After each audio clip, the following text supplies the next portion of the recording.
Bem-vindos!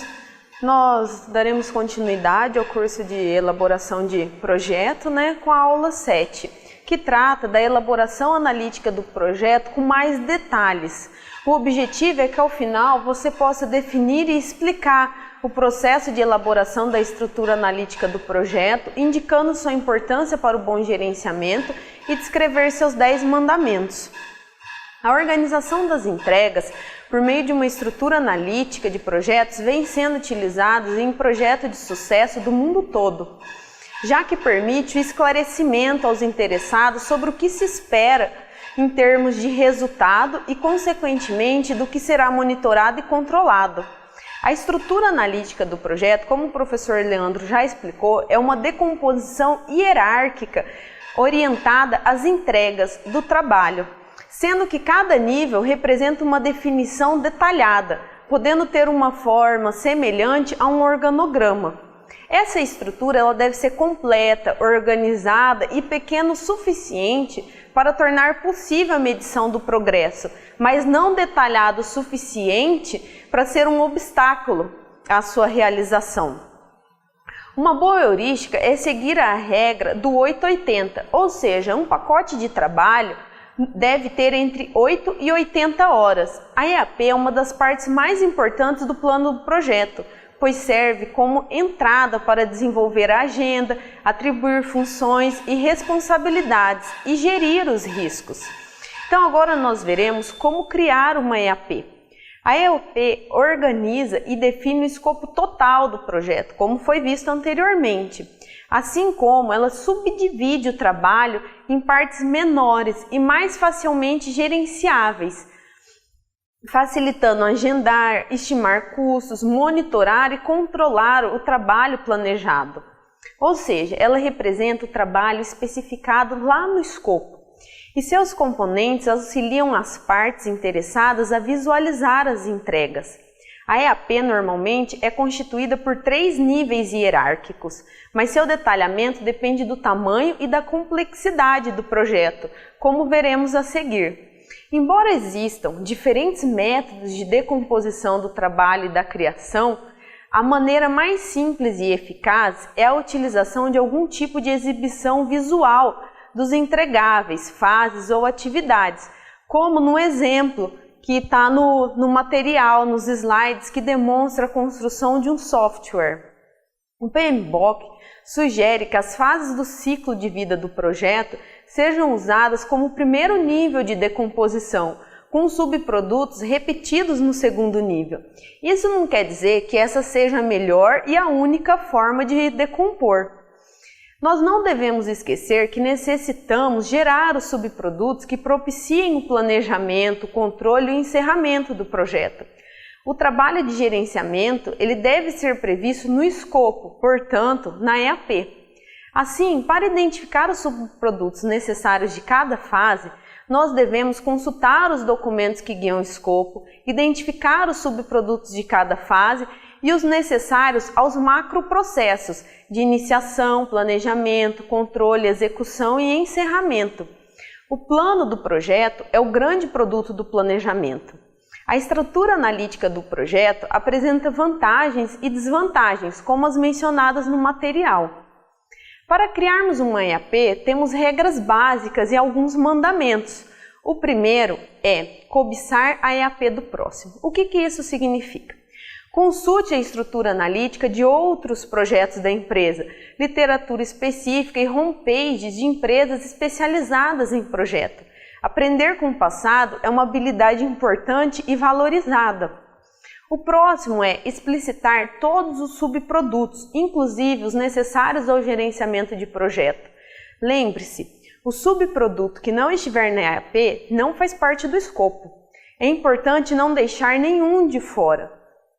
Vale mencionar também que o conceito de subproduto inclui os serviços como teste, alinhamento, treinamento e instalação, mas não deve conter insumos e recursos físicos utilizados na geração do subproduto.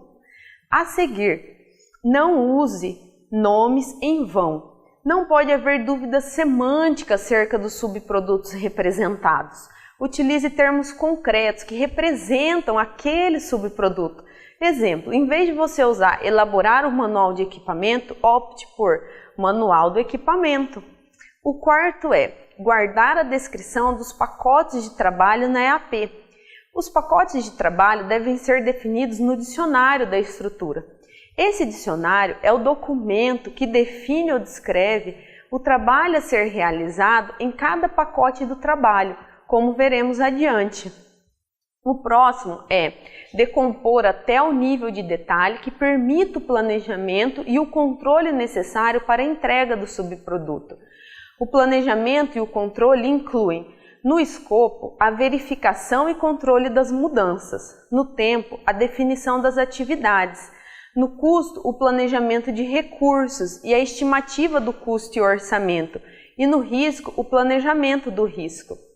O sexto dos 10 mandamentos é não decompor em demasia. O que isso significa?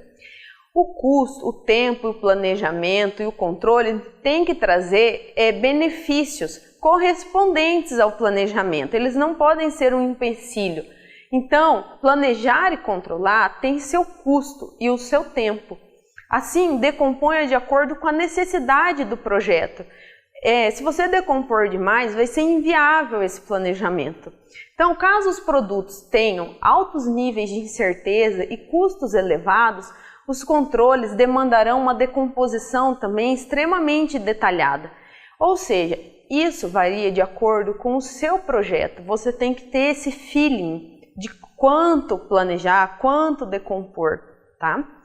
O sétimo, ele orienta que cada elemento deve ser componente do subproduto ao qual está subordinado. Exemplo, um fato de um treinamento depender da disponibilização de um manual não quer dizer que a elaboração do manual faça parte desse mesmo treinamento.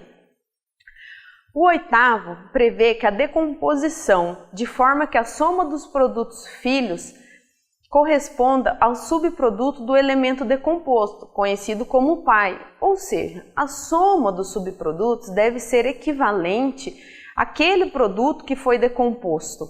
O nono indica que não se deve decompor em somente um subproduto. De acordo com o mandamento anterior, se um elemento tem somente um componente, ele é igual ao pai, então ele não precisa ser repetido 2 vezes.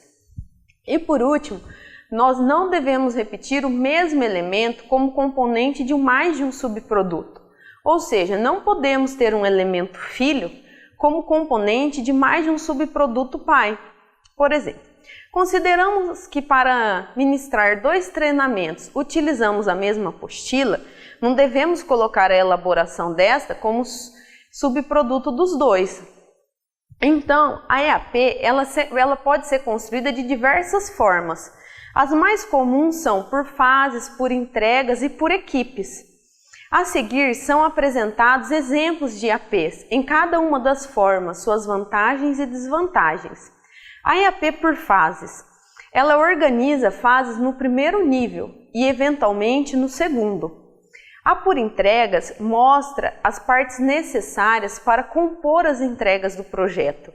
E por último, por equipes, que visualiza o pacote de trabalho a partir da divisão das equipes.